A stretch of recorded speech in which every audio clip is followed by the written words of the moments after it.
What's going on? This is your man John Fortune, your host of the Frustrated Fan Sports Show, and today is the results of the NFC and AFC Championship game for y'all who made bets off of the fact that I told y'all what was going to happen.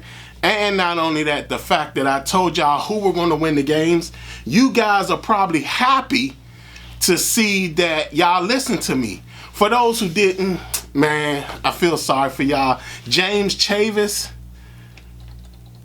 bruh, you don't listen, man. It wasn't the fact that I didn't think that nobody would want to watch the Super Bowl, a Ravens Super Bowl. The fact was that at the end of the day, you have to understand something. Everything is entertainment at this point. And when it comes to blowouts, 9 times out of 10, there's certain types of games people stop watching. There are close games where there's very little scoring and the game is just dragging on. People will turn it off. Blowouts where there's no chance for the other team to sit up there and even get a chance to even come anywhere close to coming back in the game. And the last one is games that people just don't care about.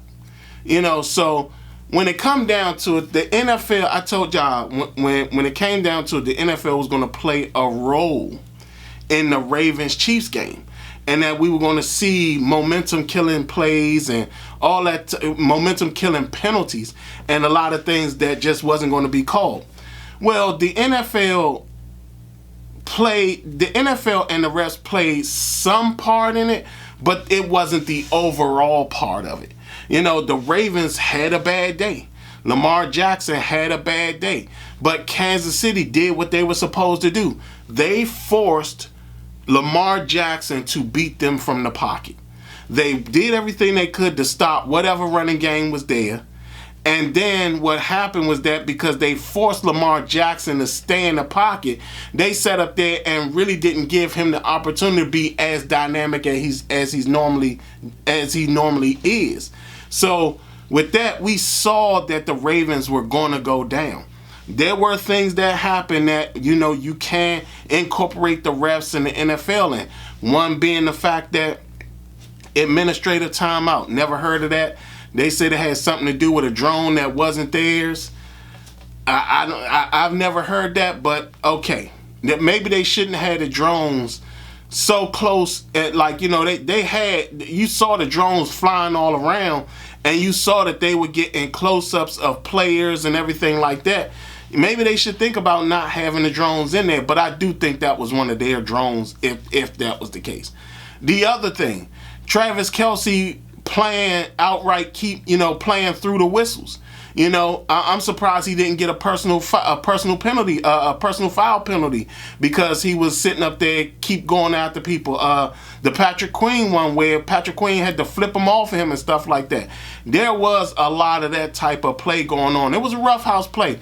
Pass interference penalties weren't called, but again, they haven't really been calling that all playoffs. So, but we saw some of it where the refs did play a role, the NFL did play a role, but we weren't expecting for the Ravens to play so bad. That defense was out on that field for a very long time. Kyle Hamilton looked amazing. And I mean, when you think about it, Baltimore has the second best linebacking core, second to the San Francisco 49ers. So again, like I said, you know, it's sad that the Ravens went out. Again, I was cheering for the Ravens, but I knew they were going to lose when it came down to it, the Kansas City Chiefs. Not only that, what I didn't include in this whole thing was the Taylor Swift factor. Like, they're going to want Taylor Swift on TV as much as possible because she brings eyes to the NFL that most people wouldn't normally look at football. Like, there are women that just don't look at football, but now you got some women now looking at the games because they hoping to see Taylor Swift at the game. Even though to me, it's like, is she really that special? Not to me. But, that's me. I'm not a Taylor Swift fan. I'm not a person that they're gearing to. So, but again, they're gearing it to people who normally don't watch the NFL. And because of that, she's getting a lot of traction, and the NFL likes those numbers when she's around. So that is what it is. Now, on the NFC side, I told you guys that we saw this coming with Detroit. They have been doing it the whole playoffs. They would go up big, and then they would let a team come back. And I said, the 49ers is not the team to let come back, because you can get beat messing with the 49ers. And that's exactly what happened. You talking about Detroit went up, what was it? I think it was 17-7 at the half or something like. No. It was 24 to something at the half, or 20 to something at the half, or 24. It was something like that. It was 20 something at the half to 7 at the half. And you just saw that the 49ers just basically marched themselves right back into the game. Like I said, this was the game for Detroit to let all the unwritten rules go out the window and out the door. And for some reason, Detroit, for what odd, weird reason there is, they just sat up there and just flat out let the 49ers come back, and then let the 49ers win the game. Amon-Ra St. Brown wasn't even looked at that much.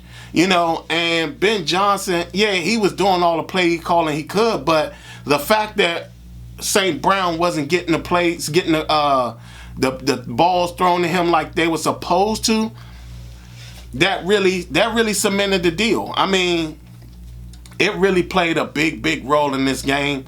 Like I said again, we've seen Detroit over and over again go up big on a team. They did it against the Rams. They did it against the Bucks.